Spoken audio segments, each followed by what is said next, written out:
cho nó chưa bọn này ai cứ bỏ bỏ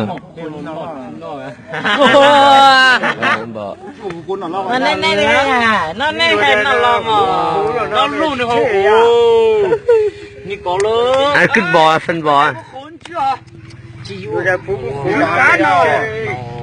nó cũng đã cả rồi ôi cho đấy à thấy nó làm gì ăn được giúp là giúp là chỉ cho chắc của hay là vô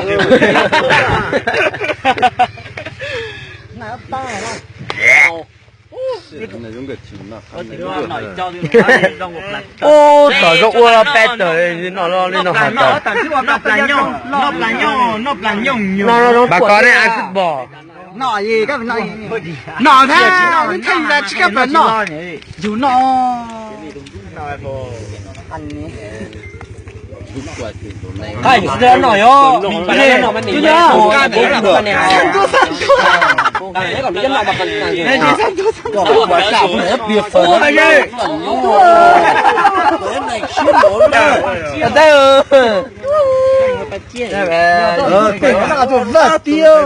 mình chủ có ăn được không? Đấy bọn này cười bọn này. chứ mua tủ chứ mua nhiều chứ tủ nữa. Cứ bỏ. Một tài khoản bình thường. có chỉ quay tới là chỉ mua tài khoản rồi thì bạn nói chơi được là bố chỉ mua tài khoản gì à? Một tài khoản riêng tủ chứ này nó khá lắm nhở rồi. chỉ mà có bao tụi tôi là không có rồi không quên á. Nha, đúng không? Đúng rồi, chuẩn. Đấy, cho phép thì chả quay nhá. Chú cái ăn cứt bò ấy, chú cái ăn cứt bò tung lên mạng chú có tiền mà. Không. Không chơi. Tài khoản riêng là tung nó nhả chút tài khoản riêng là tung chứ mà nó nhả chứ mà này nó chứ nó nhả. Hôm nay tôi biết là họ thích rồi. Biết là này đâu. Chơi có ai nhưng mà chịu tiền thôi. Bọn em chuẩn. Cho biết là quà tiền tưởng mình nó nhả rồi. Chứ mày kiếm tiền nhiều hơn tao đấy. Đó, tao ăn muối thôi chứ mày ăn tiền đấy. Ngu để điếu biết cái gì đâu mà. Mình nhìn nó cả cái mặt nhỉ. Nhưng mình ăn được đấy chứ nhá. Như là phải được quay Con nó đưa hấp vào chụp hình luôn muốn tiền. ôi có cả mặt tà đấy. Quá thực tế nữa. Cái này xong rồi à? Cái này xong rồi. Ăn miếng sống à? Đưa.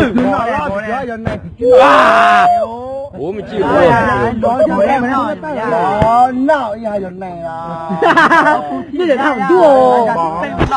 Nói gì đó. Cái bò hóng của thằng người Thái. Hiểu chưa?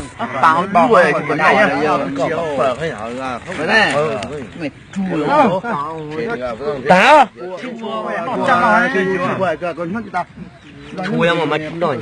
Ngồi cứt bò. Thằng cứ bò ngày mai chúng mày ăn cứ bò tươi hơn tôi. Ngày mai là ăn cái bò sốt ngoan, bò